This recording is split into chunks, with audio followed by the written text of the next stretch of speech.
The emergency alarm echoed through the massive halls of the Galactic Council station. Red lights flashed as hundreds of alien representatives hurried to their seats. Something big had happened, and everyone knew it involved the humans again. Captain. Han Wu stood in the waiting area outside the main council chamber.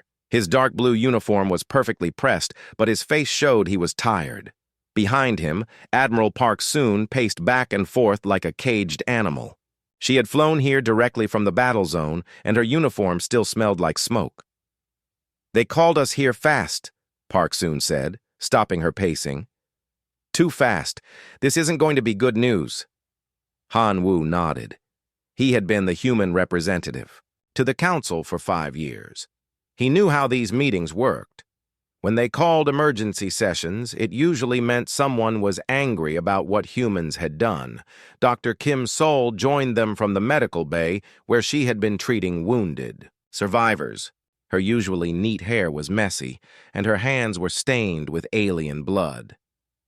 "I just finished with the last of the rescued crew members," she said quietly. 37 different species. All of them would be dead if we hadn't shown up." The 3 humans looked at each other. They all knew what had happened 3 days ago, but saying it out loud still felt strange. The Crimson Fleet, a group of pirates that had terrorized the galaxy for 20 years, was gone. Not defeated, not scattered, gone. Every single ship had been destroyed in less than 4 hours. A tall, blue-skinned Velkari guard approached them. His 4 arms moved in the formal greeting pattern, but his golden eyes showed fear. "The Council will see you now," he said in the common galactic language. The main chamber was huge, with seats arranged in circles that went up to the ceiling. Representatives from 43 different species sat looking down at the small platform in the center. Han Wu had stood on that platform many times before, but today felt different. The usual chatter was gone. Everyone was quiet, watching. Speaker Thane, a tall, gray alien with too many joints in his arms, stood at the center podium. His species, the Althari, had been neutral in most conflicts for centuries. That made him a good choice to lead the council. But Han Wu noticed his usually calm voice shook when he spoke. "We are here to discuss the recent actions of the human military in the Vega sector," Thane announced. His words echoed in the silent chamber. 3 days ago, the human fleet encountered the Crimson Fleet pirates near the Kepler trading station, AI. Hologram appeared above the chamber, showing the battle. Han Wu watched the alien representatives as they saw the recorded footage. Some leaned forward. Others moved back in their seats. The Velkari Prince Zeth, who always wore golden armor, actually stood up from his throne-like chair. The hologram showed 30 human ships facing over 200 pirate vessels. The pirates had been attacking a convoy of merchant ships from 6 different species. Families were on those ships, children. The pirates didn't care. They were going to kill everyone and take the cargo. Then the human ships moved. What happened next still amazed Han Wu, even though he had seen the reports. The human fleet didn't just fight the pirates. They destroyed them completely. New weapons that no one had seen before cut through pirate shields like they were made of paper. Human fighters moved in patterns that confused enemy targeting systems. Within 4 hours, 200 pirate ships became debris floating in space.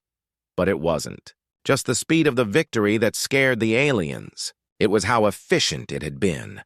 The humans had saved every single merchant ship and rescued all the survivors. Then they had hunted down every pirate escape pod and captured them alive. No human ship was even seriously damaged. The hologram disappeared, and Speaker Thane looked directly at Han Wu.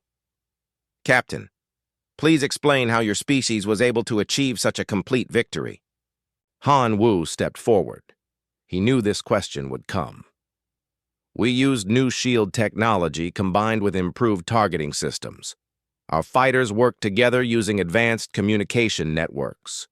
We also had better intelligence about pirate tactics. New technology repeated Prince Zeth, his voice loud in the quiet chamber. Technology you didn't share with the Council. Technology that makes our own defenses look like children's toys. A murmur went through the chamber. Han Wu could hear different species whispering in their own languages. He caught words like dangerous and threat and too powerful. Dr. Kim's soul moved to stand beside Han Wu. "We offered to share our medical advances with everyone just last year," she said. "We've given defensive shield improvements to 12 different species. We've helped design better life support systems for long-range exploration. Humans have shared more technology with this council than any other species."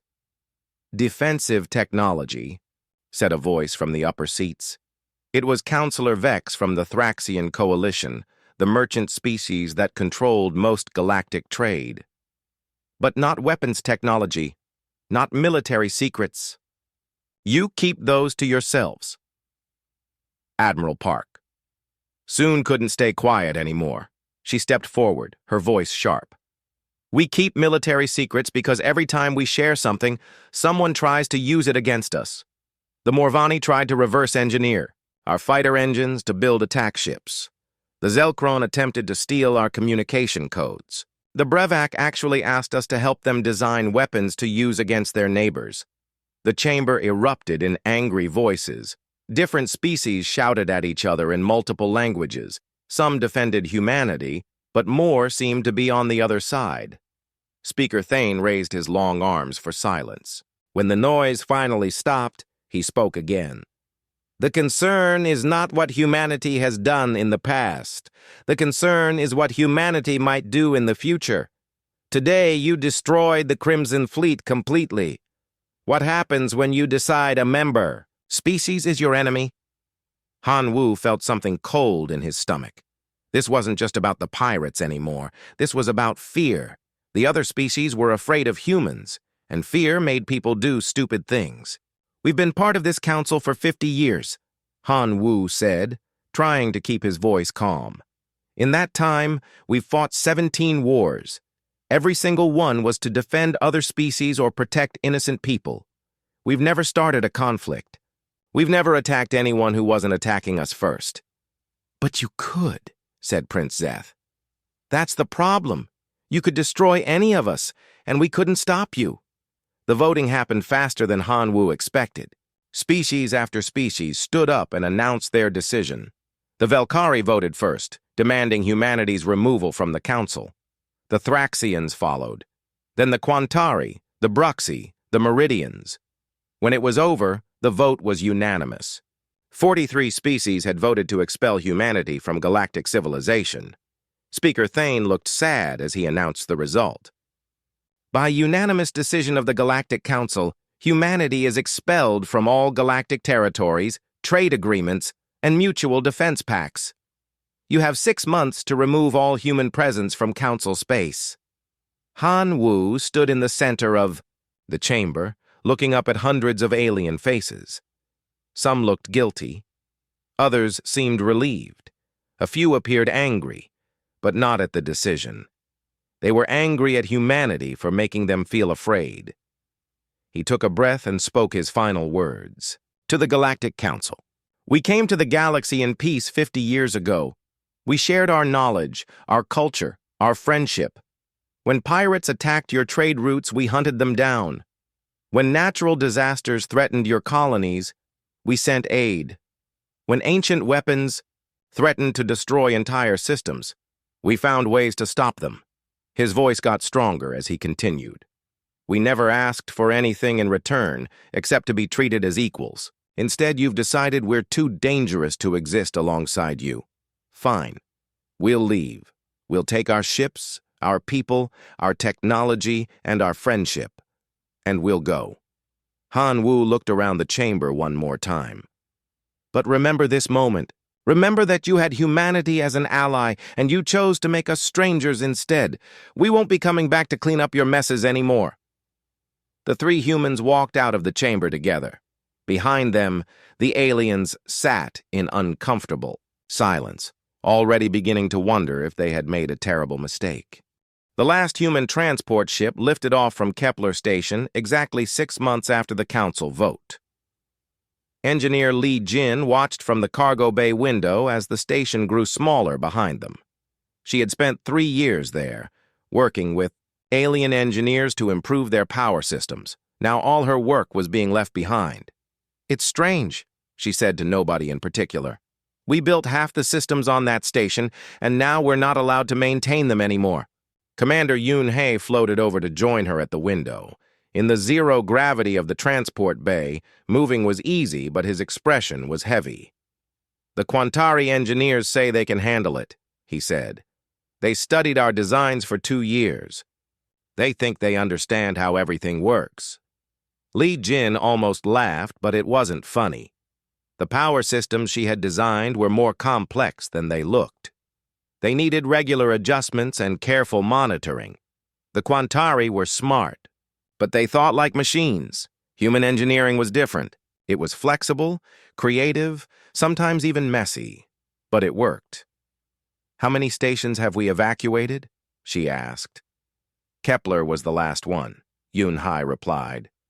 47 research stations, 23 trading posts, 15 military bases, and 8 colonies. Every human in Council space is now heading for the Outer Rim. Through the window, Li Jin could see other ships in their convoy. Hundreds of vessels carrying 2 million humans away from the galaxy they had called home for 50 years. Scientists, engineers, doctors, teachers, farmers, artists, all of them leaving because the other species were afraid. Commander Yoon Hae activated his communication device. "This is Exodus Fleet Command to all ships. We're now beyond the galactic border. Welcome to free space, everyone." Cheers echoed through the transport ship's corridors, but they sounded tired. Everyone was happy to be free of the Council's restrictions, but leaving home was still painful. 3 months later, the convoy reached their destination. The star system had no name in any galactic database. Humans called it New Geneva, after the old Earth city where many peace treaties had been signed. 5 planets orbited a stable yellow star, and the second planet was perfect for human life. Li Jin stood on the observation deck of the orbital construction platform, watching as the new capital city took shape below. Human engineering at its best was on display. Buildings that seemed to grow from the ground like trees, but were stronger than any metal. Transportation systems that moved people and goods without noise or pollution. Power grids that used the planet's own magnetic field for energy. "It's beautiful," said Dr. Choi Min, joining her at the viewing port. The terraforming expert had been working 20-hour days to make sure the planet could support 2 million people. "Better than anything we had in Council space," Li Jin nodded. "We had to follow their building codes there, their safety regulations, their environmental rules. Here, we can build things the right way." The right way meant human way. Fast, efficient, creative solutions that other species thought were impossible. On New Geneva, they were building cities that could expand or contract based on population needs. Farms that produced more food per acre than anywhere in the galaxy. Factories that created materials stronger and lighter than anything the Council had ever seen. But they weren't just copying what they had done before. Human scientists and engineers were combining knowledge from every species they had ever worked with. Velkari energy manipulation techniques were merged with Thraxian manufacturing processes. Quantari computer systems were improved with Bruxy durability standards. The result was technology that surpassed anything the galaxy had ever seen.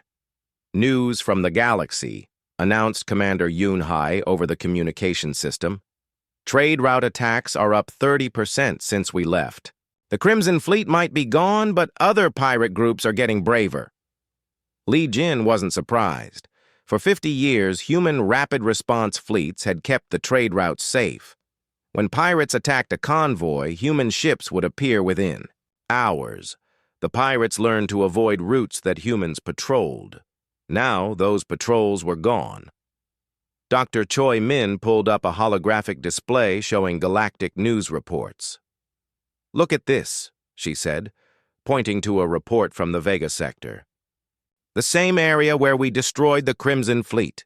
3 merchant convoys attacked in the last month. No military response." "Where are the Velkari patrols?" Li Jin asked. "They took over security for that sector." "Here," Choi Min changed the display. "Velkari military report says their ships are too slow to catch pirates. Their weapons can't penetrate modern pirate shields. They're requesting permission to study captured human technology to improve their capabilities." Li Jin shook her head. "They threw us out because our technology was too dangerous. Now they want to copy it." The reports kept coming over the following months. Systems that had relied on human engineers for decades were experiencing critical failures. The Kepler station that Li Jin had worked on suffered 3 power outages in 2 months. The Quantari engineers couldn't figure out why the systems kept shutting down. A medical research station in Thraxian space lost its entire computer network when alien technicians tried to upgrade the human-designed systems. Months of research. Data were destroyed. The Thraxian government officially requested human technical assistance, then remembered that humans were no longer allowed in council space. Commander Yun Hai called a meeting of all department heads in the new government, building on New Geneva. The structure was magnificent, built from materials that seemed to shift color with the light. Inside, holographic displays showed the current state of the galaxy. "Pirates' attacks are up 60%, he reported. "Critical system failures on 43 stations and colonies that used to have human technical support. Trade volume is down 20% because merchants are afraid to use routes that aren't protected."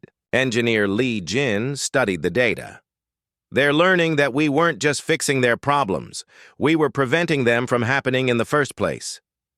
"Medical emergencies are worse," added Dr. Kim Sol, who had joined the meeting by holographic projection from the medical research facility. "We used to provide emergency medical teams for disasters. Last month, a solar flare hit the Althari home system. Their hospitals were overwhelmed, but they couldn't request human aid." "How many died?" asked Yunhai. 50,000 that could have been saved with human medical teams and equipment." The room was quiet for a moment. Everyone understood what that meant. People were dying because the council was too proud to ask for help from the species they had expelled. "What about the monitoring stations?" Yun Hai asked. "Still active," replied Science Director Park Jin. "We're keeping our deep space sensors running. The galaxy doesn't know we're still watching, but we can see everything that happens in council space." That was the decision humanity had made. They would leave council space, but they wouldn't stop caring about what happened there. Hidden sensor networks still monitored for threats. Automated systems still collected data on everything from natural disasters to potential invasions. "Any signs of major threats?" Yun Hai asked. Park Jin hesitated. "There's something strange in the galactic core. Energy readings that don't match any known technology. We've been tracking it for 6 weeks, but it's too far away to get detailed information." "Keep monitoring it," Yun Hai ordered. "If something big is happening in the core, the council species will need to know about it." "Should we warn them?" asked Li Jin. The question hung in the air. Warning the council would mean breaking the exile, but letting innocent people die because of political decisions felt wrong. "Not yet," Yun Hai decided. "We'll keep watching. If it becomes a real threat, we'll find a way to let them know." The meeting ended, and everyone returned to their work. Outside the windows of the government building, New Geneva continued to grow. Human children played in parks that used plants from a dozen different worlds. Artists created sculptures that combined techniques learned from various alien cultures. Scientists worked on projects that would have been impossible under council regulations. Humanity was thriving beyond the galactic rim. They had taken the best knowledge from 50 years of cooperation with other species and improved upon it. Their new technology was generations ahead of anything in council space. But they still monitored the galaxy they had been forced to leave. They still cared about the species that had rejected them. And deep in the galactic core, something ancient was beginning to stir. The exodus was complete, but the story was far from over. General Seo Tai was drinking his morning coffee when the emergency alert came through. He set down his cup and activated the holographic display in his kitchen on New Geneva.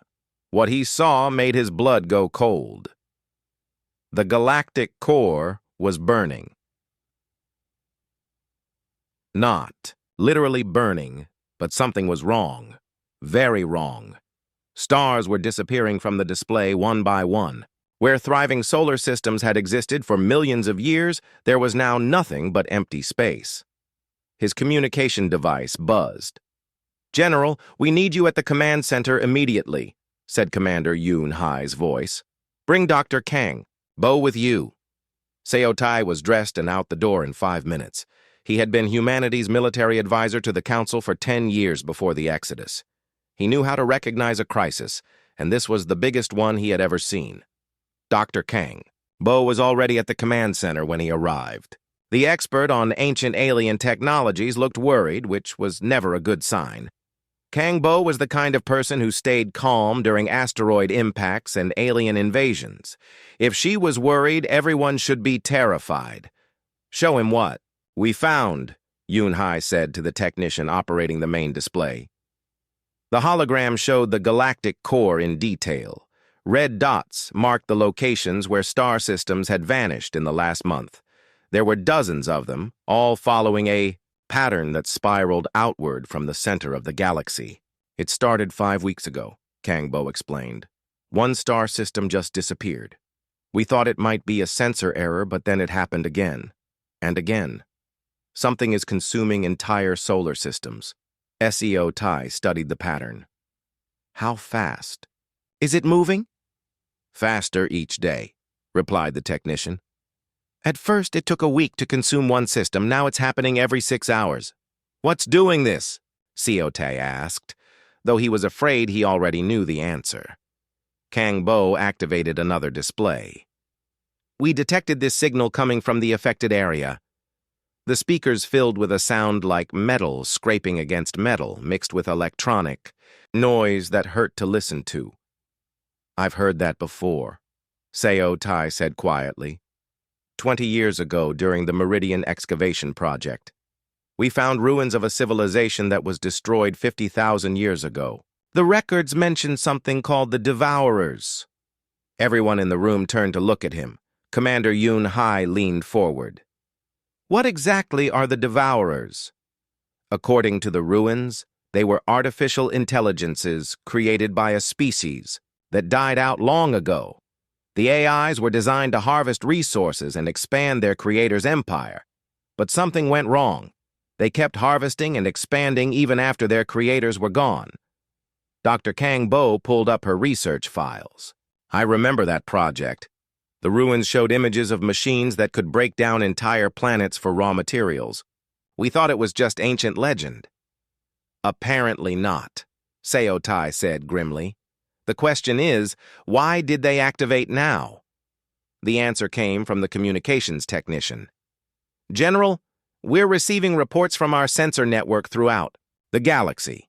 The Council species are trying to fight whatever this is." The main display changed to show a live feed from the Velkari Empire's home sector. Prince Zeth's golden warships, the most advanced military vessels in the galaxy, were firing their energy weapons at something massive. The thing they were fighting looked like a metal asteroid, but it moved with purpose and intelligence. The Velkari weapons struck the object again and again, but the impacts had no effect. The thing's surface seemed to absorb the energy and use it to grow larger. Then it began to fight back. Beams of pure destruction lanced out from the machine, cutting through Velkari shields like they weren't there. Seo Tai watched in horror as warships that had dominated galactic conflicts for centuries were destroyed in seconds. "Switch to the Thraxian sector," he ordered. The display showed the same story. Thraxian merchant fleets, converted into military vessels, were evacuating colonies as fast as they could. But the machines were faster. Co Tai watched a metal sphere the size of a small moon descend on a populated planet. In minutes, the world's surface was stripped away, leaving only a dead rock. Quantari space, Co Tai said, his voice getting quieter. The Quantari, with their advanced computer systems and electronic warfare capabilities, had tried a different approach. They were sending virus programs and logic bombs at the machines. For a moment, it looked like it might work. Several of the metal spheres stopped moving and seemed confused. Then they adapted. In real time, the machines developed immunity to the Quantari attacks and began using the same techniques against their attackers. Quantari ships found their own computers turning against them. Bruxy territory, Co Tai whispered. The warrior. Species had done what they always did when facing a superior enemy. They attacked anyway. Bruxy fighters, each one a master of personal combat, launched themselves at the machines in single-pilot ships. Their courage was magnificent. Their sacrifice was meaningless. The machines swatted them aside like insects. Dr. Kang Bo was reading reports from the deep space sensors. The Meridians tried a psychic attack. Their entire psychic order focused their mental powers on one machine. She paused, looking sick. The machine reflected the attack back at them. Every Meridian psychic in the sector is either dead or insane. Commander Yun Hai stood up from his chair. How long until they reach the outer galactic rim? The computer calculated the answer based on the machine's current rate of expansion. At their present speed, the Devourers will consume all of Council space within 18 months. They will reach the galactic rim in 2 years. The room was quiet except for the humming of computers and the distant sound of construction outside. New Geneva was still growing, still building, still hoping for a peaceful future. But that future was about to be cut short by ancient machines that had slept for 50,000 years. We need to contact the Council, said Ambassador Oh Young, who had been quietly listening from the back of the room. She had been humanity's last diplomatic representative before the Exodus, and she still thought like a diplomat. Contact them and say what? Co Tai asked. We told you so? Contact them and offer to help, Oh Young replied firmly. People are dying. Entire civilizations are being wiped out. This isn't about politics anymore. Commander Yun Hai shook his head. They made it very clear they don't want our help. They expelled us because they thought we were too dangerous. Now they're facing something actually dangerous, and they'll have to handle it themselves. Can they handle it? Asked Dr. Kang Bo. Everyone looked at the displays showing the ongoing battles. The answer was obvious. The Council species were losing, badly. Their most advanced weapons were useless against the Devourers. Their best tactics were being turned against them. Their strongest warriors were being slaughtered. No, Co Tai said simply. They can't. The Devourers are adapting to every strategy they try. In 6 months, maybe less, the entire Council will be destroyed. Then we have to help them, Oh Young insisted. We can't, Yun Hai replied. Even if we wanted to, we're in exile. We have no legal right to enter Council space. If we send ships, they'll probably shoot at us before they shoot at the Devourers. Co Tai studied the tactical displays, his military mind automatically analyzing the situation. The Devourers were using a simple but effective strategy. They consumed planets and moons to build more machines. The more they consumed, the stronger they became. The stronger they became, the faster they could consume. It was a perfect exponential growth scenario. Unless someone found a way to stop them soon, they would become unstoppable. There might be a way, he said slowly. The ruins from the Meridian excavation mentioned something about the Devourers having a weakness, something about their programming that could be exploited. Dr. Kang Bo activated her research files again. I'll review everything we found at that site. Maybe there's something we missed. Do that, Yun Hai ordered.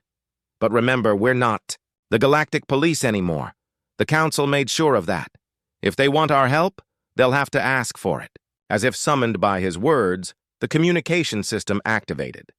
The display showed a battered Velkari ship broadcasting on all frequencies. Prince Zeth appeared on screen, his golden armor scorched and dented. Behind him, smoke filled the bridge of his flagship. "This is Prince Zeth of the Velkari Empire," he said, his voice shaking with exhaustion and something else. Something that sounded like desperation. "We are requesting immediate assistance from all available forces. The enemy has broken through our primary defense line. We need reinforcements, medical aid, and technical support." He paused, and when he spoke again, his voice was barely above a whisper. "We also request any available information about the enemy's capabilities and potential weaknesses. All previous treaties and agreements are open for renegotiation in exchange for aid." The transmission ended, leaving the human command center in silence. "That wasn't directed at us, specifically," Oh Young said quietly. "He was broadcasting to everyone." "But we're the only ones who can help," Seotai replied. "Everyone else is already fighting and losing." Commander Yun Hai looked around the room at his advisors and friends. The people who had helped humanity build a new life beyond the galactic rim. The people who remembered what it felt like to be rejected and cast out. "Start preparing aid packages," he said finally. "Medical supplies, emergency rations, technical equipment." Captain Onda had been hiding in the asteroid field for 3 days, watching the destruction of the Thraxian home system. Her small scout ship was invisible to most sensors, which was the only reason she was still alive. Everything else in the system was either dead or running. The Devourers had arrived 2 weeks ago. First came the scout machines, metal spheres the size of buildings that mapped every planet and moon. Then came the Harvesters, massive constructs that began breaking down the outer planets for raw materials. Finally came the main force, machines, so large they cast shadows on entire continents. Onda had volunteered for this mission despite orders from New Geneva to stay away from Council space. Someone needed to witness what was happening. Someone needed to record the truth for history.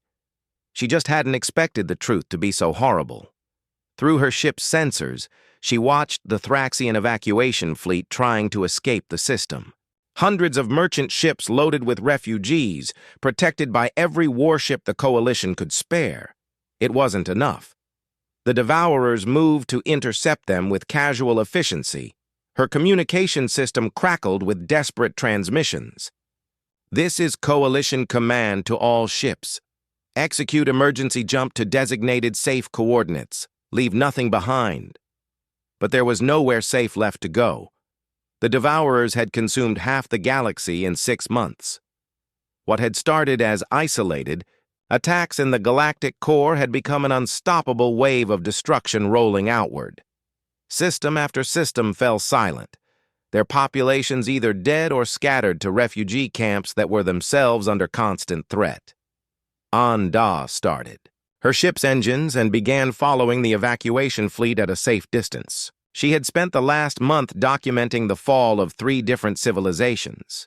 The proud Velkari Empire, reduced to a handful of refugee ships carrying the survivors of a species that had once ruled 1,000 worlds. The technical masters of the Quantari, their great computer networks now nothing but dead metal floating in space. The warrior culture of the Bruxy, their fighting spirit finally broken by an enemy that couldn't be defeated through courage alone. The evacuation fleet made its jump to faster-than-light travel, disappearing in flashes of blue energy. Onda waited 30 seconds, then followed them into hyperspace. She already knew where they were going. There was only one place left. The neutral zone was a region of space that no species had claimed, filled with ancient ruins and dangerous stellar phenomena. It had always been considered too risky for colonization. Now it was the last refuge for the survivors of galactic civilization. When Onda dropped out of hyperspace, she saw the largest gathering of alien ships in galactic history. Thousands of vessels from dozens of species, all crowded together in the gravity shadow of a dead planet. Velkari dreadnoughts floated next to Thraxian cargo haulers. Quantari research ships shared space with Bruxy fighters. Meridian hospital ships tended to wounded from species that had been their enemies just months ago. At the center of the fleet was a massive space station that hadn't been there the last time she visited. The aliens were building something, combining their remaining resources and knowledge into one final project. Her communication system activated automatically as she approached the fleet. "Unknown vessel, identify yourself immediately or be destroyed," came a voice speaking the common galactic language with a Velkari accent. "This is Captain Da, independent observer," she replied. "I'm here to document the current situation." There was a pause, then a different voice came through the speakers. This one sounded older, more tired. "Captain Da, this is Speaker Thane. Please dock with the command station. We need to talk."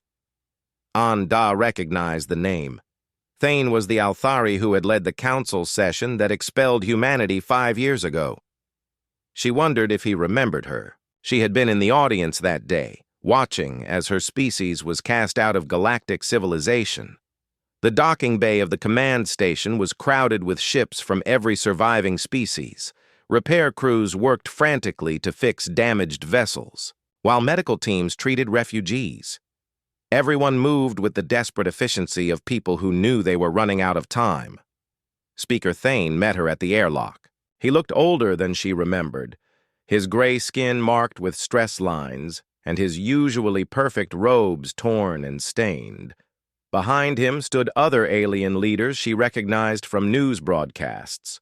Prince Zeth of the Velkari, his golden armor, replaced by simple refugee clothing.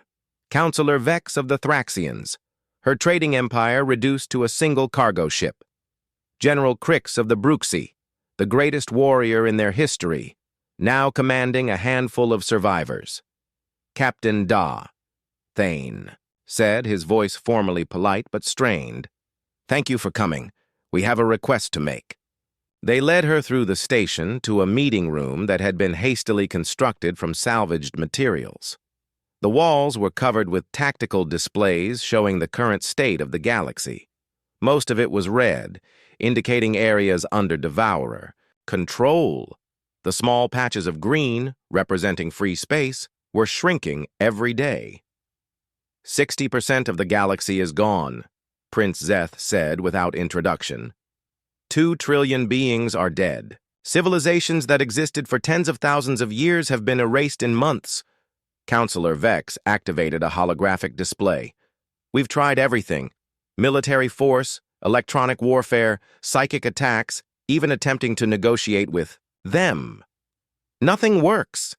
They adapt to every strategy we use against them."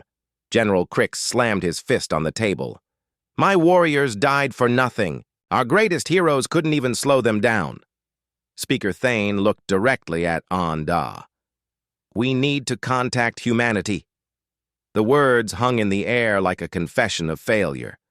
Da had expected this moment, but hearing it still felt strange. These were the same aliens who had voted unanimously to expel her species. Now they were asking for help. "Humanity is in exile," she said carefully.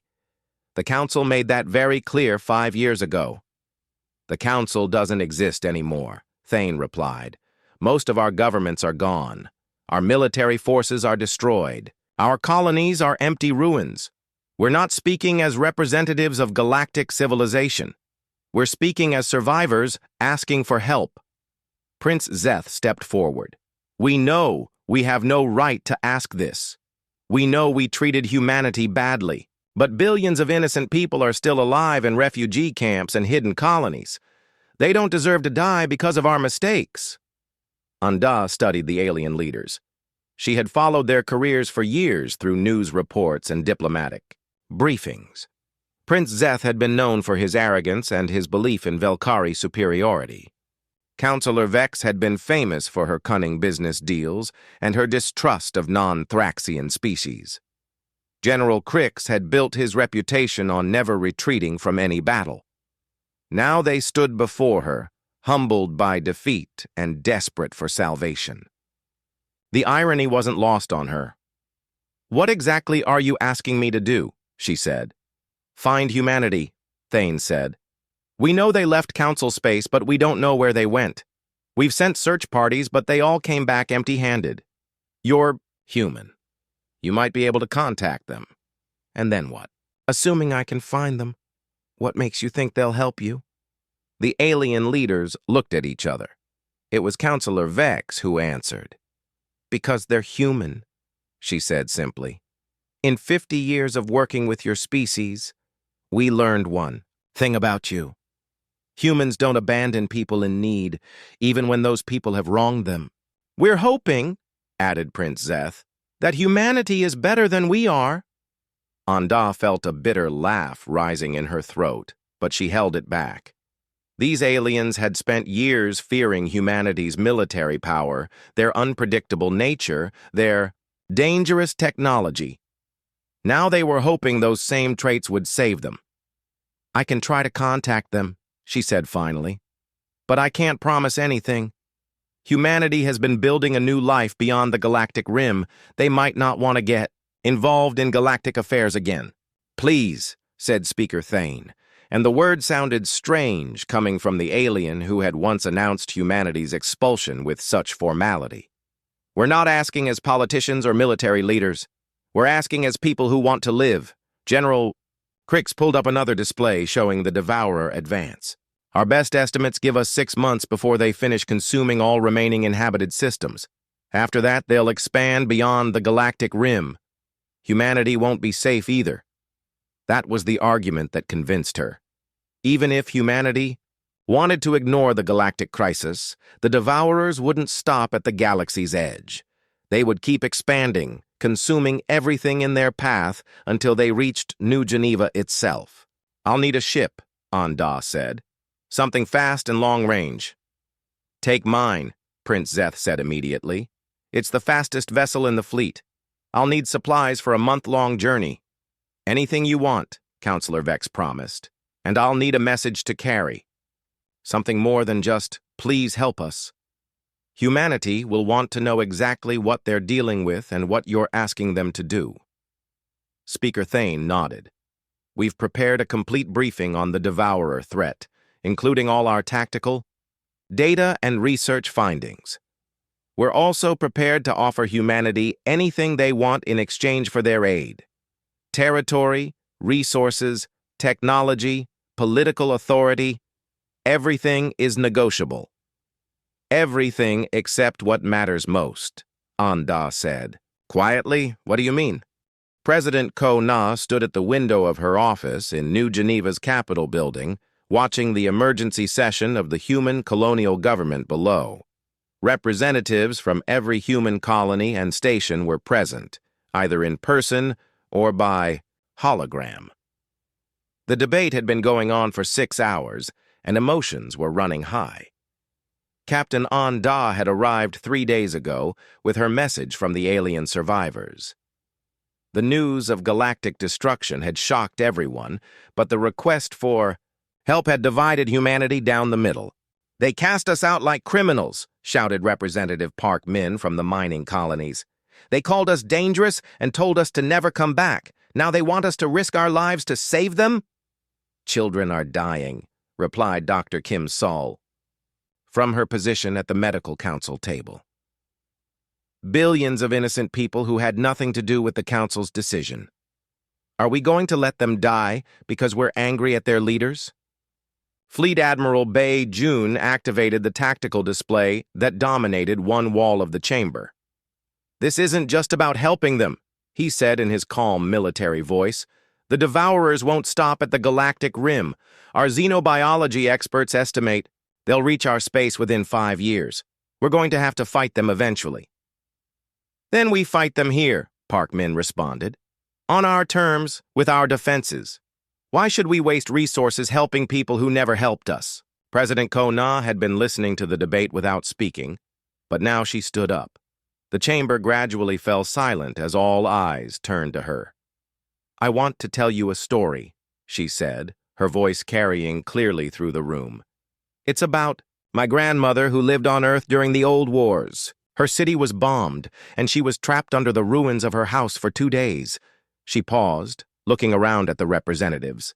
The people who saved her were soldiers from a country that had been at war with hers just 5 years earlier. Their governments hated each other. Their people had fought and died in terrible battles. But when they heard someone crying for help under the rubble, they didn't ask about politics. They just started digging. The chamber remained quiet as she continued. Those soldiers risked their lives to save a woman whose country had been their enemy. They did it because that's what decent people do when they hear someone calling for help. Representative Lee Sue from the outer colonies raised her hand.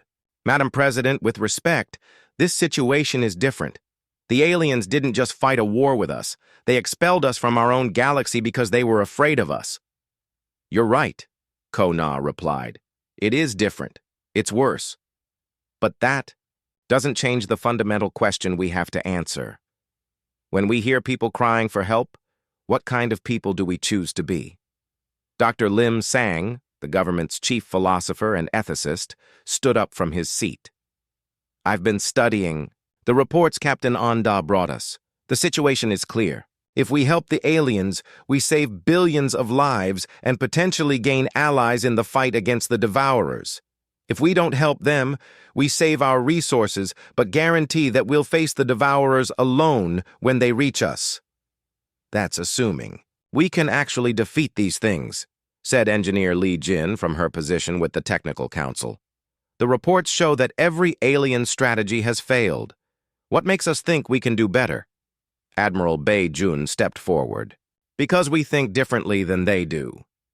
The aliens each tried their own approach. Military force, technology, psychic powers, individual courage. They all failed because they approached the problem the way their species always approaches problems. He activated a new display showing human battle tactics from the past 50 years. Humans are different. We adapt. We combine different approaches. We think outside the rules. When conventional weapons don't work, we invent unconventional ones. When individual tactics fail, we try group strategies. When direct attacks are useless, we find indirect solutions. The Devourers adapt too, pointed out Dr. Kim Sol. The reports show they learn from every attack and develop defenses against it. But they adapt like machines, replied Dr. Kang Bo, joining the discussion from her position at the Research Council. They improve their defenses against known threats. Humans are good at creating unknown threats. President Ko-Na looked around. The chamber at the faces of humanity's representatives. Some looked convinced, others remained doubtful. But she could see that the mood was shifting. I'm calling for a vote, she announced. All in favor of sending aid to the galactic survivors and joining the fight against the Devourers? Hands rose. Around the chamber, Kona counted quickly, her heart pounding. When the count was finished, the result was clear. Not unanimous, but a solid majority. The motion passes, she announced. Admiral Bei Jun, prepare the fleet for immediate deployment. The next week was a frenzy of activity, unlike anything New Geneva had seen since the Exodus. The entire human fleet was mobilized, not just military vessels, but construction ships, medical transports, and supply convoys. If humanity was going to save the galaxy, they would do it properly. Admiral Bei Jun stood on the bridge of the flagship Terra Nova, watching the final preparations. Around him, the largest fleet in human history was assembling. 200 warships, equipped with technology that surpassed anything the galaxy had ever seen. 50 support vessels carrying medical supplies, food, and equipment for millions of refugees. And at the center of the fleet, the most important ship of all. The ship carried President Ko-Na herself, along with Dr. Lim Sang and the other key figures who would negotiate humanity's return to galactic affairs. They weren't coming back as the same species that had been expelled 5 years ago. They were coming back as the saviors of galactic civilization. Fleet status report, Bei Jun ordered. All ships ready for departure, Admiral, replied his communications officer. Course plotted for the neutral zone. Estimated travel time, 8 days. Admiral, came another voice from the tactical station. We're receiving a transmission from New Geneva Command. Dr. Kang Bo says she's found something important in the ancient ruins data. The main screen activated, showing Dr. Kang Bo in her laboratory.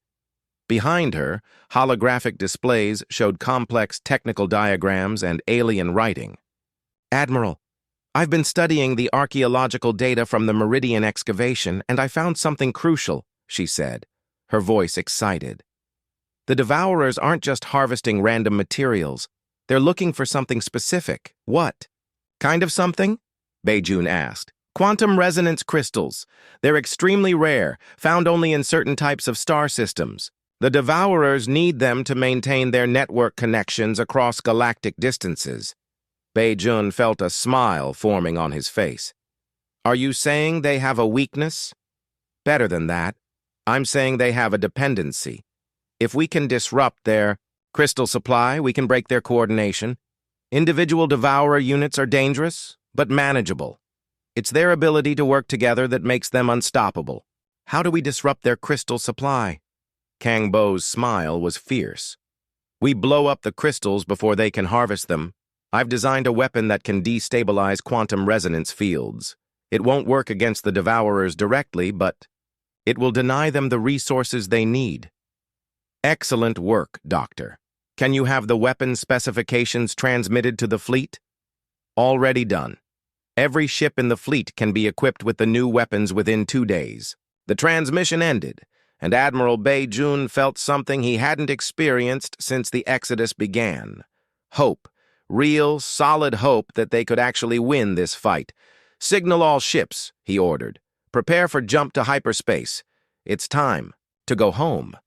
The human fleet disappeared into faster-than-light travel, carrying with them the hopes of 2 species. The aliens who had cast them out and now begged for their return, and the humans who had been hurt by rejection but chose compassion over revenge. 8 days later, the fleet arrived at the neutral zone to find the alien survivors' situation had grown even more desperate. The Devourers had found their hiding place and were beginning to attack the refugee fleet. Alien ships were exploding in brilliant flashes of light as the ancient machines moved in for the final kill. Then the human fleet appeared.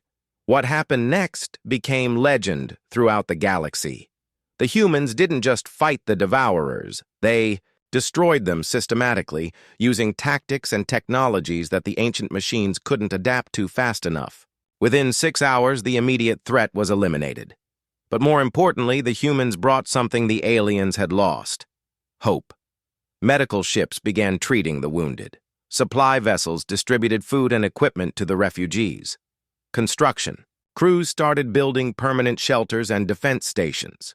President Ko Na met with the alien leaders on the same command station where they had begged Captain Onda for help.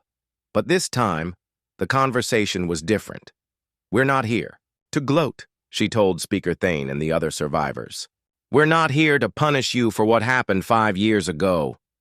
We're here because when we heard people calling for help, we couldn't ignore them. Speaker Thane looked older and more tired than ever, but his eyes showed something that hadn't been there before: gratitude. We don't deserve your help, he said quietly. Maybe not, Ko Na replied, but you need it, and we can give it. That's enough. Over the following months, humanity led the counterattack against the Devourers.